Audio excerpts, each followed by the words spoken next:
देखिए 2027 में हम उत्तर प्रदेश के चुनाव में जाने वाले हैं। 2029 में फिर देश लोकसभा के चुनाव में जाने वाला है। इस बीच वन नेशन वन इलेक्शन का एक प्रावधान भी चल रहा है। अगर उस पर सहमति बनती है तो परिस्थितियां क्या होंगी, नया परिसीमन क्या होगा, आने वाला समय बताएगा। लेकिन जो वर्तमान स्थिति है उस आधार पर हम ये कह सकते हैं कि आज जनता के अंदर एक जो भरोसा, विश्वास, भविष्य के प्रति एक निश्चिंतता जो भारतीय जनता पार्टी की डबल इंजन की सरकारों के प्रति खड़ा हुआ है, उसको चुनौती देने वाला कोई दूर दूर तक दिखाई नहीं देता है। विपक्ष की नीयत परिवार तक सीमित है, अपने बच्चों तक सीमित है, जाति तक सीमित है, चंद सामंतों तक सीमित है, जो सरकार के सत्ता के भोगी होते हैं, जो उसके लाभार्थी होते हैं, वहां तक सीमित है। और ये जनता बड़े परिष्कृत रूप से, बहुत साफ दृष्टि से उसको बाइफरकेट कर पा रही है। उसकी समझ विकसित हो गई और लगातार वो समझ और विकसित होती जा रही है। आसाम से लेकर तमिलनाडु तक जो नक्सलियों का था, उस रेड कॉरिडोर को पूरी तरह से खत्म कर देना। और अब तो माननीय अमित शाह जी ने डेडलाइन भी तय कर दी, मार्च 2026 में पूरी तरह से नक्सलवाद इस देश से समाप्त हो जाएगा। जो देश आतंकवाद की भट्टी में जलता था, कोई शहर सुरक्षित नहीं था, हर शहर में बम विस्फोट होते थे। अहमदाबाद, पटना, हैदराबाद, वाराणसी, दिल्ली, कोई शहर सुरक्षित नहीं था, कोई ट्रेन सुरक्षित नहीं थी, कोई बस सुरक्षित नहीं था, सार्वजनिक जगहों पर डर लगता था लोगों को।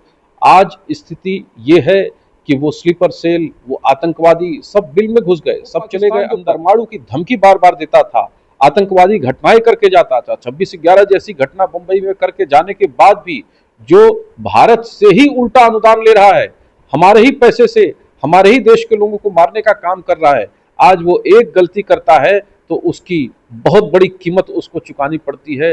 उरी अटैक हो, पुलवामा का बालाकोट स्ट्राइक हो, या फिर अभी आपने ऑपरेशन सिंदूर देखा जो कि अभी भी चल रहा है। 11 साल मोदी सरकार के होने के बाद से लगातार विपक्ष सरकार को घेरने में जुटा हुआ है। हमारे साथ हैं गौरव मिश्रा जी, हैं जो भारतीय जनता पार्टी के प्रवक्ता हैं। जिस तरीके से 11 साल की उपलब्धि आप लोग बता रहे हैं और विपक्ष उसको मानने के लिए तैयार नहीं है, क्या कहेंगे इसके लिए आप? सबसे पहले आपके दर्शकों को मेरा नमस्कार। देखिए 11 साल पहले जब 2014 में मोदी जी ने इस देश की बागडोर संभाली थी, उस समय भारत दुनिया के 5 फ्रेजाइल इकोनॉमी में गिना जाता था, सबसे बीमारू अर्थव्यवस्था में गिना जाता था, जो दुनिया के 5 सबसे बीमारू देश थे। सबसे बीमारू से चौथी दुनिया की अर्थव्यवस्था बनना, ये अपने आप में भारत की विकास गाथा को दुनिया के मैप पर और विश्व के इतिहास में बताता है कि किस तरह से एक समय जब स्वर्णिम काल भारत का हुआ करता था, उसके बाद अब जब एक राष्ट्रभक्त सरकार, एक राष्ट्रवादी सरकार जब आती है और राष्ट्र का निर्माण करती है, तो 11 वर्ष में कितने बड़े बड़े परिवर्तन ला सकती है। देश के वो पाप जो 500-500 साल से लंबित रहे हैं, स्वतंत्र भारत के बाद वो सारे संघर्ष जिसके कारण देश को बहुत सारे संघर्षों से गुजरना पड़ा, हिंसा से गुजरना पड़ा, उन सब का समाधान करना, चाहे कश्मीर के अंदर से 370 को हटाकर पूर्ण रूप से भारत के संविधान को वहां पर लागू करना, विकास की वहां पर गंगा बहाना, राम मंदिर जैसे मंदिर का संघर्ष का निर्माण करना, ये अपने आप में बहुत बड़े बड़े परिवर्तन हैं। नॉर्थ ईस्ट पूरा क्षेत्र, पूर्वोत्तर का भारत जो उग्रवाद और हिंसा से प्रभावित रहता था, 500 से अधिक इंसर्जेंट ग्रुप्स वहां पर एक्टिव थे, जहां पर लगता ही नहीं था कि वो भारत का हिस्सा है, उसको पूरी तरह से समाप्त करना। एक रेड कॉरिडोर आसाम से लेकर तमिलनाडु तक जो नक्सलियों का था, उस रेड कॉरिडोर को पूरी तरह से खत्म कर देना। और अब तो माननीय अमित शाह जी ने डेडलाइन भी तय कर दी, मार्च 2026 में पूरी तरह से नक्सलवाद इस देश से समाप्त हो जाएगा। जो देश आतंकवाद की भट्टी में जलता था, कोई शहर सुरक्षित नहीं था, हर शहर में बम विस्फोट होते थे। अहमदाबाद, पटना, हैदराबाद, वाराणसी, दिल्ली, कोई शहर सुरक्षित नहीं था, कोई ट्रेन सुरक्षित नहीं थी, कोई बस सुरक्षित नहीं था, सार्वजनिक जगहों पर डर लगता था लोगों को। आज स्थिति ये है कि वो स्लीपर सेल, वो आतंकवादी सब बिल में घुस गए, सब चले गए अंदर। वो पाकिस्तान जो परमाणु की धमकी बार बार देता था, आतंकवादी घटनाएं करके जाता था, 26/11 जैसी घटना बंबई में करके जाने के बाद भी जो भारत से ही उल्टा अनुदान ले रहा है, हमारे ही पैसे से हमारे ही देश के लोगों को मारने का काम कर रहा है, आज वो एक गलती करता है तो उसकी बहुत बड़ी कीमत उसको चुकानी पड़ती है। उरी अटैक हो, पुलवामा का बालाकोट स्ट्राइक हो, या फिर अभी आपने ऑपरेशन सिंदूर देखा जो कि अभी भी चल रहा है, समाप्त नहीं हुआ है। तो एक स्वाभिमानी भारत, ताकतवर भारत, राष्ट्रभक्त सरकार किस तरीके से देश के तस्वीर और तकदीर को बदलती है, पूरे दुनिया में भारतवासियों का, भारत के पासपोर्ट का सम्मान बढ़ा है, प्रतिष्ठा बढ़ी है। वहीं आप देश के अंदर देखिए, जहां 90,000 किलोमीटर का नेशनल हाईवेज का हुआ करता था दायरा, आज वो दुगना से भी ज्यादा बढ़ गया है। एक बात बताइए कि जिस तरह रोजगार सृजन की बात लगातार विपक्ष कर रहा है, रोजगार को लेकर लगातार ये सवाल खड़े होते हैं कि सरकार रोजगार पे बात नहीं करती है, स्वास्थ्य पे बात नहीं करती है, जो जनता की जो मूलभूत समस्या है उस पर क्यों नहीं बात हो पाती है? देखिए, 2014 के पहले कुल 7 एम्स थे भारत में, 2 उसमें से कांग्रेस के कार्यकाल में बने थे, बाकी भारतीय जनता पार्टी के अटल जी के सरकार में बने थे। आज 23 ऑपरेशनल हैं। उत्तर प्रदेश में 36 मेडिकल कॉलेज ऑपरेशनल हैं। मेडिकल के सीटों की संख्या कई गुना ज्यादा बढ़ गई है। रोजगार सृजन की दृष्टि से अगर आप देखें तो ये अर्थव्यवस्था जो बढ़ी है, साथ ही साथ रोजगार भी लेकर के आई है। आप ESIC के आंकड़े देखिए, इनकम टैक्स रिटर्न के आंकड़े देखिए, जहां 2.25 करोड़ था आज 8 करोड़ पार कर गया है। हर क्षेत्र में बड़े बड़े परिवर्तन आए हैं। स्वास्थ्य के क्षेत्र में आप देखिए, आयुष्मान भारत जैसी विश्व की सबसे बड़ी मेडिकल हेल्थ केयर योजना आज भारत चला रहा है। 50 करोड़ से अधिक परिवारों को, बल्कि अब तो सीनियर सिटीजन्स को भी उसके दायरे में ले लिया गया है। तो 5 लाख का ये इंश्योरेंस कवर देना ये सामान्य बात नहीं है, ये विकसित भारत की दिशा में बढ़ता हुआ ठोस कदम है। आज उत्तर प्रदेश क्या, पूरे देश भर में 4.5 करोड़ से अधिक अगर आवास मिले हैं गरीबों को, तो आज उनकी माली हालत सुधरी है। प्रधानमंत्री सम्मान निधि किसानों को जो मिलती है, उससे उनकी आर्थिक हालत सुधरी है। अब जब इलाज मुफ्त होता है तो उससे उनके महंगाई के कारण उनके ऊपर जो बोझ पड़ता है, जो खर्च आता है आकस्मिक, उससे उनको मुक्ति मिली है। जो दवाओं में, जो जेनरिक दवाओं की जो छूट दिया है तमाम बीमारियों के लिए, जो लाखों रुपए का इलाज जिस पे लगता था, आज वो कुछ 100 या कुछ हजार में सिमट गई हैं। आज पूरे देशवासी उसका लाभ उठा रहे हैं। प्रधानमंत्री जी की इस दूरगामी रणनीति के कारण ये सब परिवर्तन दिखे जा रहे हैं। जनधन खाते, जो एक गरीब व्यक्ति बैंक की तरफ सिर्फ देख भर लेता था तो उसको लगता था कि आखिर कौन लोग जाते होंगे इसमें, हम कभी जा सकते हैं क्या उसमें, आज उन लोगों के घरों तक चौखट पर चल करके बैंक के मैनेजर उनका खाता खोलते हैं, जनधन अकाउंट खोलते हैं, और उस अकाउंट में सरकारी योजनाओं का लाभ मिलता है। आज स्किल इंडिया के मूवमेंट के कारण MSME में आप अकेले उत्तर प्रदेश में देखिए तो लगभग 1 करोड़ यूनिट है कार्यरत हैं, और 1 करोड़ यूनिट में कितने रोजगार सृजन होंगे, आप इसका एक आंकड़ा लगा सकते हैं।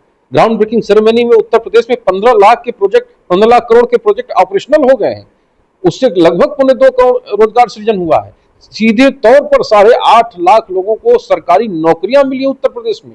तो बहुत बड़े बड़े रिफॉर्म आए हैं। आप देखिए, वंदे भारत रेलवे के फील्ड में जहां सिर्फ 20,000 किलोमीटर ही इलेक्ट्रिफिकेशन था, आज 70,000 किलोमीटर इलेक्ट्रिफिकेशन पूरे देश में हो गया है। ये 10 साल में आप कल्पना करिए कि अगर लगातार 70 वर्ष में इस पेस से काम हुआ होता तो जहां चीन है आज ना, आज चीन से दुगना ज्यादा विकसित भारत होता। सिर्फ 10 साल का ये कार्यकाल भारत निर्माण का ये अभूतपूर्व है, जो इतिहास के पन्नों में दर्ज होगा। और सही बात है, 2047 का संकल्प भारत का निश्चित रूप से पूर्ण होगा और विकसित भारत बन करके उभरेगा, क्योंकि ये नींव रखी जा रही है भारत की।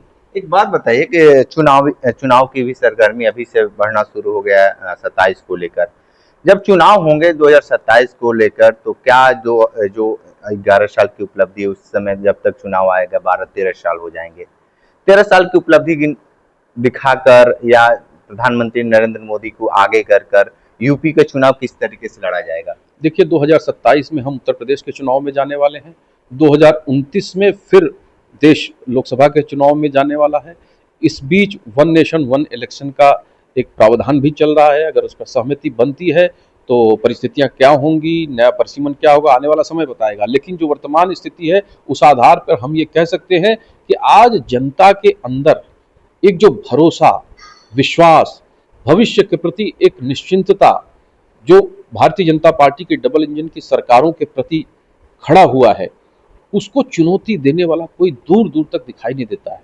विपक्ष की नीयत परिवार तक सीमित है, अपने बच्चों तक सीमित है, जाति तक सीमित है, चंद सामंतों तक सीमित है, जो सरकार के सत्ता के भोगी होते हैं, जो उसके लाभार्थी होते हैं, वहां तक सीमित है।